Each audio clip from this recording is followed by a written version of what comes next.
Hay otros hermanos aquí presentes que se pueden ofrecer. Al principio tiene que ser, el trabajo está diversificado, porque la parte matemática está a cargo de Mario Flores, fundamentalmente. Y quienes le ayudan, como es el hermano arquitecto Saavedra, el hermano Camilo, el hermano Ramiro Serrano, en fin. La parte matemática no hay tanta preocupación, pero si alguien quiere participar puede hacerlo.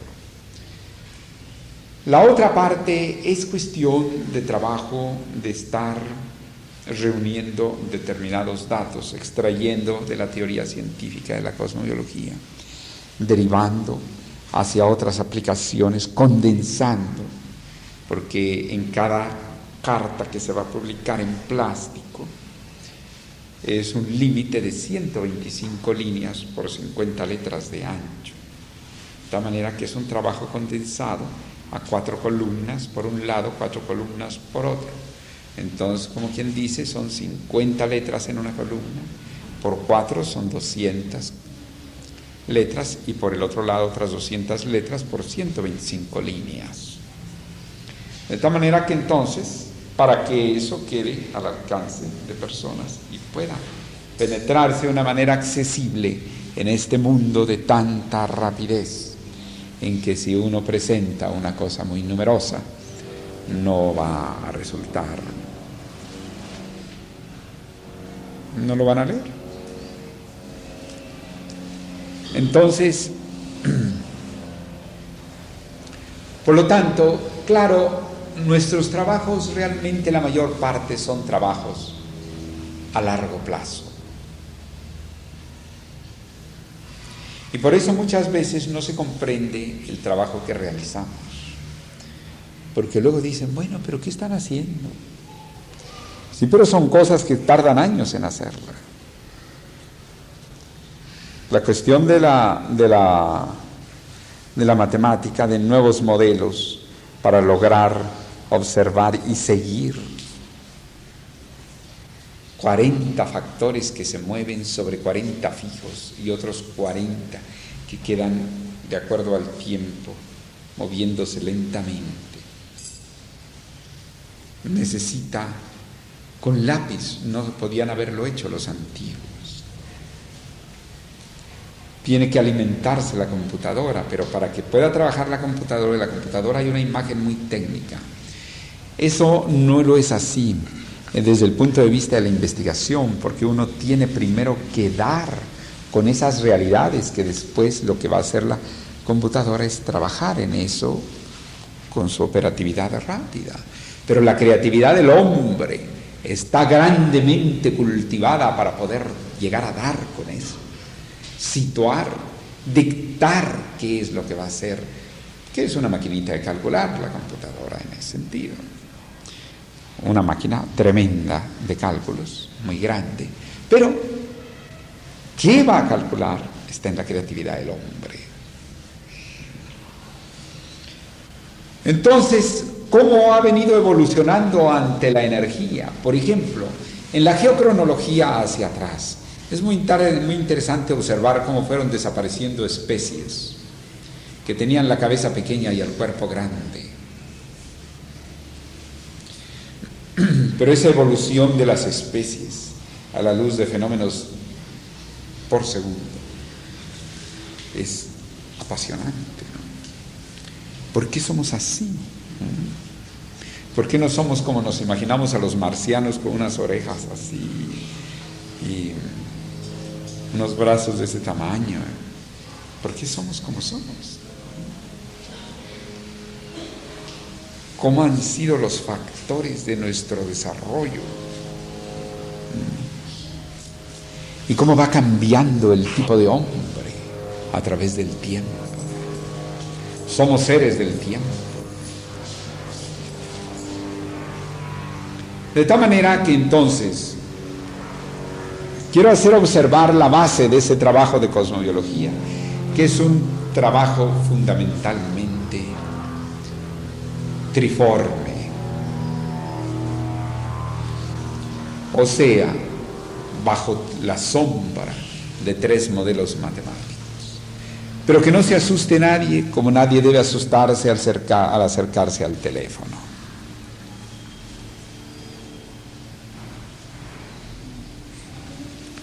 No necesita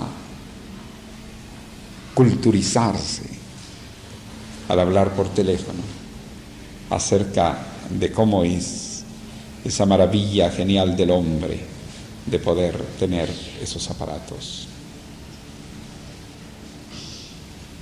para comunicarse a través del cielo de los satélites, y que no se confundan las direcciones. De tal manera que esta interrelación humana, esta relación biológica que tiene relación con el cielo, ya había sido observada por los antiguos, pero en términos no de precisión como ahora ya se logra. Entonces se piensa, ¿y cuál es el libre albedrío del hombre? Y hemos dicho muchas veces que el hombre cree que es más libre de lo que es. Filosóficamente aspira a la libertad como un horizonte filosófico y lucha por una libertad, lo cual está muy bien. Pero ¿hasta qué punto el hombre es libre? No puede cambiar su edad, hemos dicho. Es difícil cambiar su morfología así se hiciera una serie de operaciones plásticas.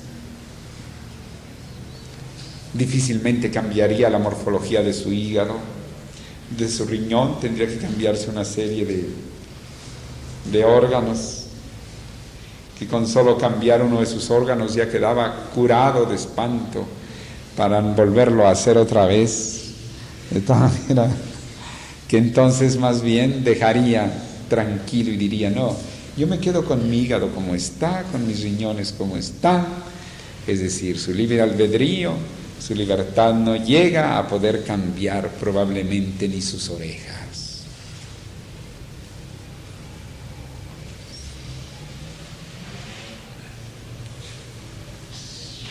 Enseguida, como los hombres que lo acompañan están en las mismas condiciones y la sociedad condiciona al hombre, tiene además el efecto cósmico a través de los hombres que lo rodean. Y enseguida también el tipo de ideas predominantes, puesto que no es lo mismo la forma de pensar en la era de Aries que la forma de pensar en la era de Piscis, en que fue una etapa de creer, una etapa religiosa, todo se volvió religión. A los 86 años de entrada a la era anterior de Piscis, hace más de 2000 años, o hace 2000 años, y ya en el año 86 en Roma declaraban el culto al imperio. Una manera pues de responder a los influjos propios de la era pisciana, y aquel pueblo creía que era la espontaneidad de su pensamiento. No es que el hombre no tenga un margen de libre albedrío y un margen de creatividad, claro está, y muy grande, pero también ese margen de creatividad también está sumergido o inmerso. Está sumergido en el baño cósmico que recibe. Por lo tanto, hay una parte que puede evolucionar. Hay una parte, hay un margen de libre albedrío. Pero no solamente en lo espiritual, sino también en lo físico. El ser humano tiene un pequeño margen de evolución, de transformación. En tanto que la misma energía que le da vida, poco a poco se demuestra que le va también quitando vida. La energía que nos vitaliza es uno de los factores que nos mata. puesto que la llegada constante de energía del cosmos llega el momento en que ya no encuentra la suficiente flexibilidad, o más bien receptividad. Nuestras células, que tienen una gran función en el paso eléctrico en sus membranas, llega un momento en que también el fusible ya no pasa. Y entonces nos va pasando exactamente como aquellos troncos que se dejan en el desierto. Se dejan los troncos verdes, pasa el camión de troncos acabados de cortar, que todavía se siente el olor a bosque recién talado, fresco, como niño recién nacido. Y entonces se deja en el desierto. Entonces, ¿qué pasa allí? Que diariamente recibe un baño de energía, hasta que al cabo de X semanas o meses comienza el árbol a parecer hombre viejo. ¿No es cierto? Comienza a volverse el cutis rugoso.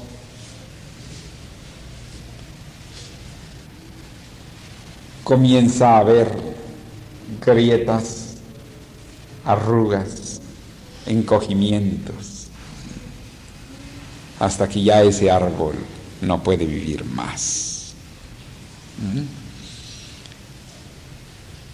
Entonces, quiere decir que nosotros somos seres del tiempo, pero también somos seres de la energía que nos llega del cosmos. Y que si lo queremos ver desde un punto de vista místico o hasta teológico, diríamos, la energía que nos llega son los dedos de Dios.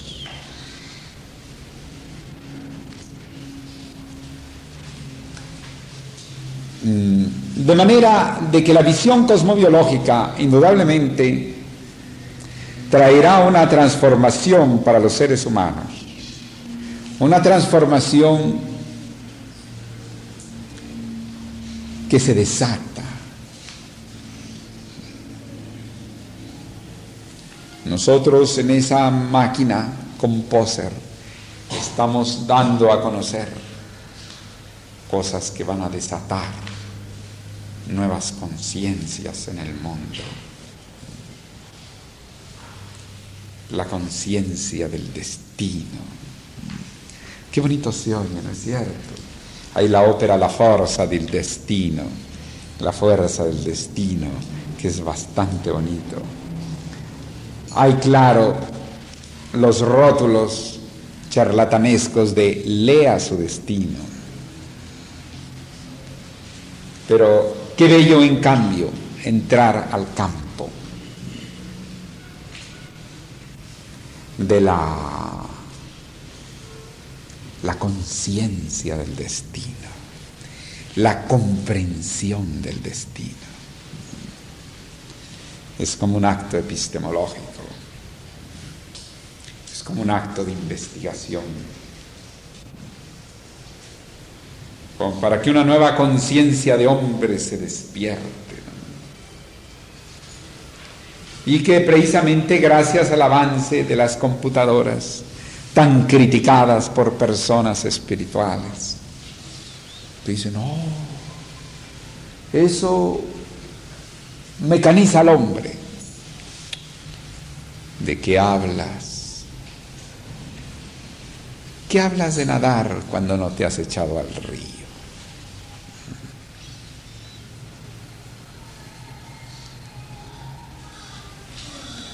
¿Qué hablan los que no han vivido la experiencia de crear, aplicar,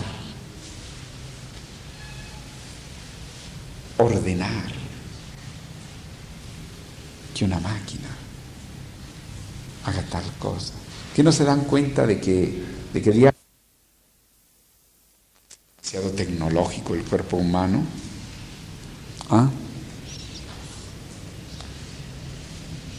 No sabes que para alimentar tu cuerpo tienes que saber qué alimento es acertado y qué alimento es errático.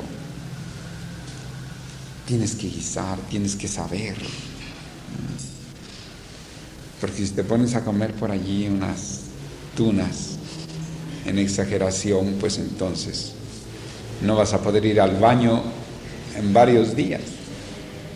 Entonces tienes que ordenar el alimento. Entonces el alimento pasa por el hígado y se produce la vida. Entonces, ¿por qué no alimentar una maquinita con lo que tú has creado, observando el universo, observando la naturaleza humana, observando la naturaleza biológica?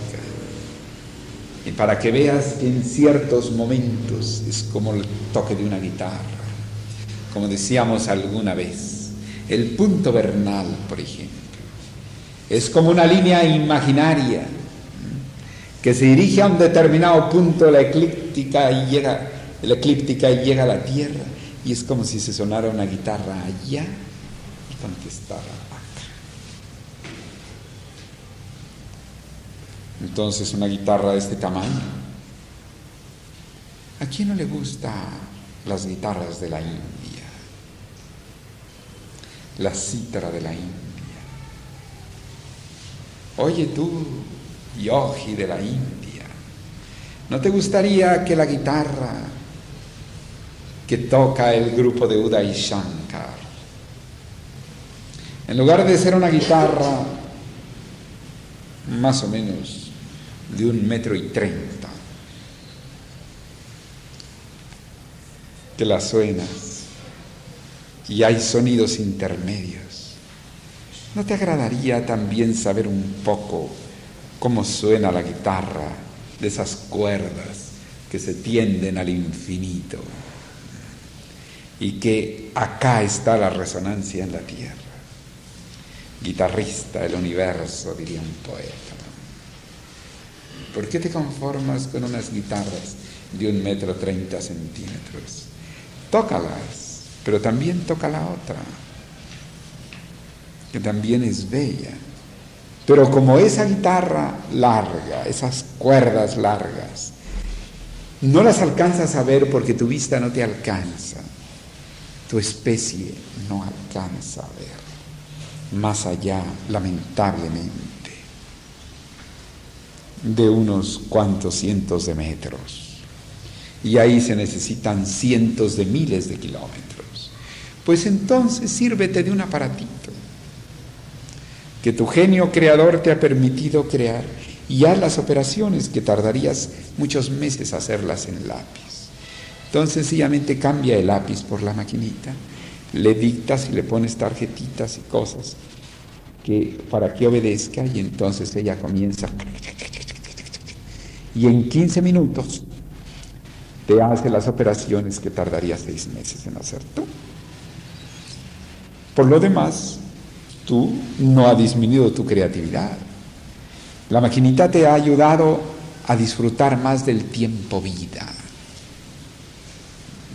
O sea que en lugar de que estés clavado ahí 6 meses equivocándote, la maquinita te ahorra tiempo vida a 15 minutos. A 15 minutos. Y entonces observas y dices, sonó la guitarra. ¿No es cierto? De tal manera que las cosas son de acuerdo a la ubicación de nuestro pensamiento. Pero si en cambio nos vamos a colocar y nos volvemos de una religión, no, a mí no me hablan de ninguna tecnología, porque eso está en contra de la naturaleza. Eso nos aparta de la naturaleza. Claro, Es una parte de la humanidad que piensa así.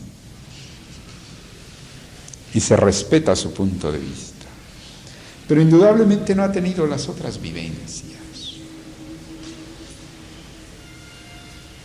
Por eso necesitamos ser hombres síntesis.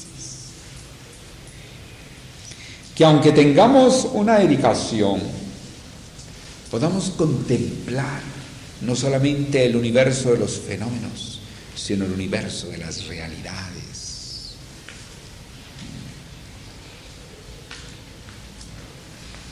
Y ese universo de realidades abriga lo mismo lo científico, lo filosófico, lo artístico, lo didáctico, lo religioso, todo lo que se quiera. Al fin y al cabo, es parte del todo. Lo cual no quiere decir que no tengamos que ubicarnos. Podemos ubicarnos. Cada ser humano debe recibir la lección de ubicación, porque así nos vayamos en un satélite a visitar la luna, vamos en el satélite, llevamos la ubicación en un satélite. Así también para observar el universo.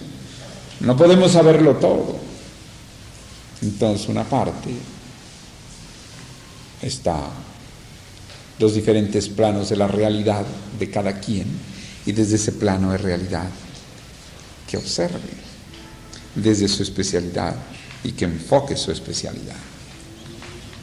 Pero entonces nosotros, para dar la explicación cosmobiológica, tenemos que ir hablando en los lenguajes de cada quien, un poco a la manera de San Francisco de Asís,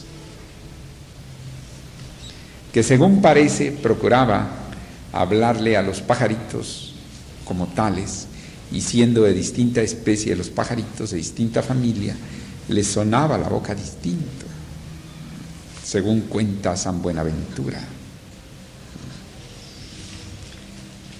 Y entonces, pero cuando le hablaba a otros animalitos tenía que hablarles en otro sentido, porque ¿cómo le iba a hablar lo mismo a un pato que a un canario?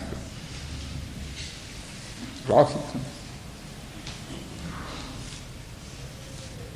Entonces nosotros lo que necesitamos es englobar dentro de lo posible lenguas afines,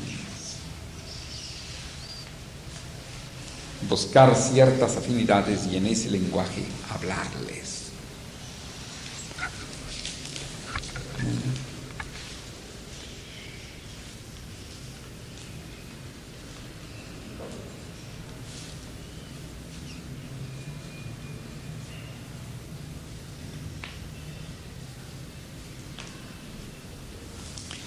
Entonces, no es que tengamos que ser demasiado políglotas, es que hay que situarse en el plano de la realidad.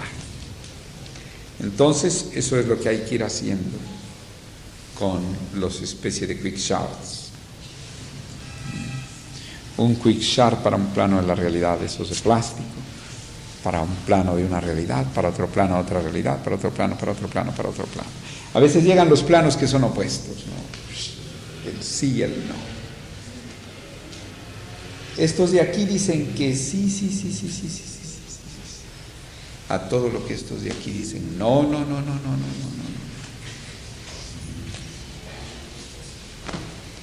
Y ni modo de que vayamos a hacer una campaña del sí entre el no y una campaña del no entre el sí.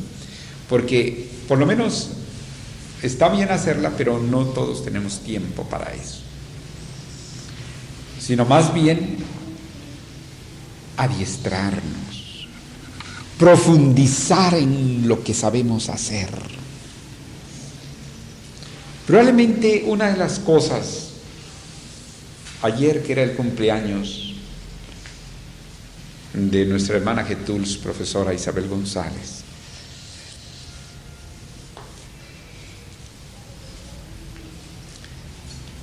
en los 12 años que ella tiene dedicada a la institución, o por lo menos, siempre ha habido una exigencia de mi parte fuerte hacia ella, esperando porque esperaba, pero ¿en qué consiste?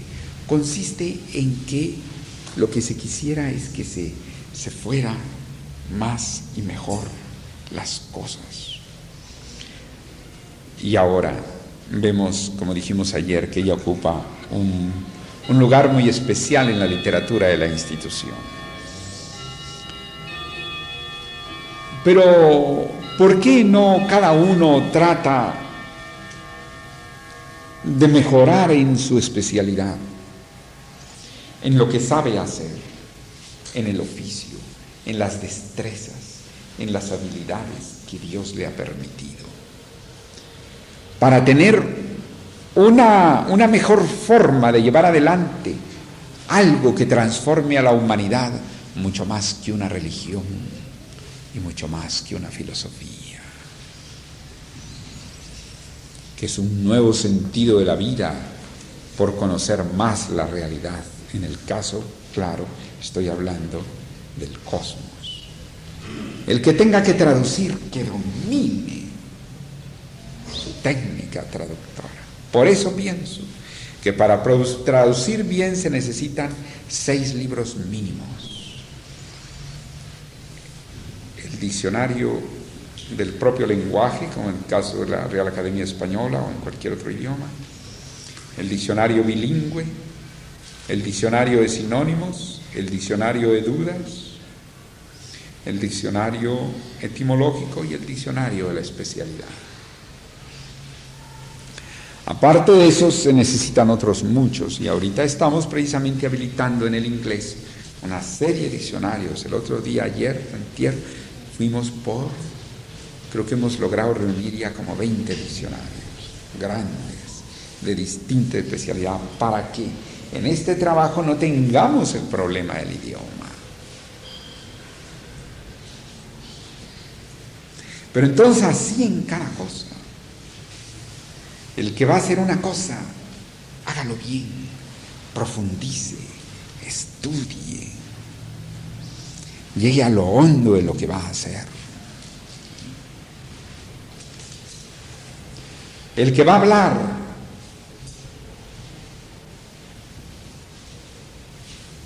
que aprenda el lenguaje, que hable bien.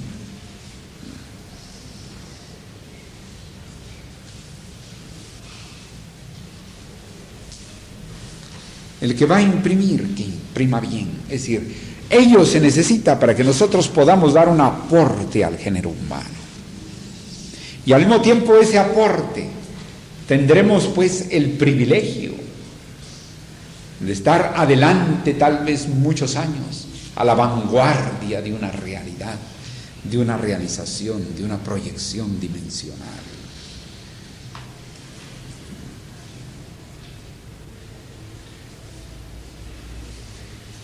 Probablemente lo que se reprueba por mi parte como director de la institución no son los errores, porque el sabio no es el que no yerra, sino el que no repite su error.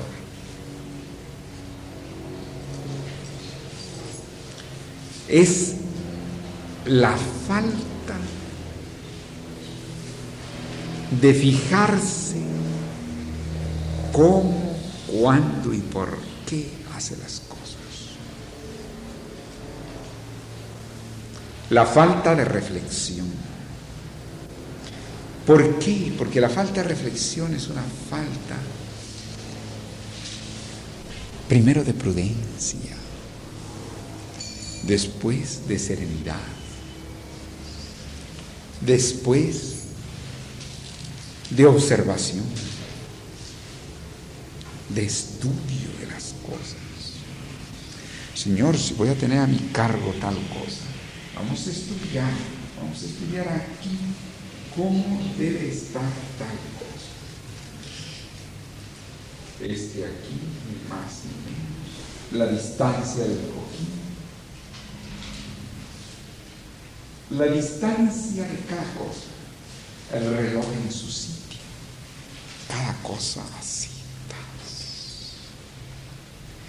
Que vamos a manejar un automóvil, vamos a ver dónde debemos llevar el pie, si sobre el freno nada más tocándolo, si llegamos a una esquina, ¿Cómo vamos a hacer? ¿Cómo vamos a prever? ¿Cómo vamos a actuar? ¿Cómo vamos a medir? Ven y mide. Tácase. Entonces, vamos a hacer una cosa, vamos a tratar de tener una maestría en lo poquito que sepamos hacer. O en lo mucho o en lo poquito.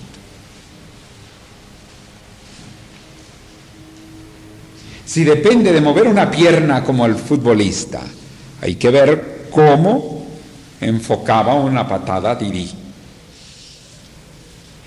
Didi cogía una bola y hacía la hoja seca. ¿Por qué? Porque le pegaba precisamente en el punto, que le iba a dar un efecto cicloidal. Claro que Didi probablemente no sabía nada de los cicloides, pero eso no importaba. Didi era Didi con cicloide y sin cicloide. Pero hubiera sido mucho más grande Didi si además hubiera sabido la razón por la cual iba a trazar la hoja seca, la bola de fútbol, ¿no es cierto? Hubiera tenido la conciencia, pero entonces tenía la maestría en las piernas para llegar y pegarle como a una pulgada del centro, un poquito más, de tal manera que se fijaba bien en el centro, conectaba tras, y entonces el portero esperaba la bola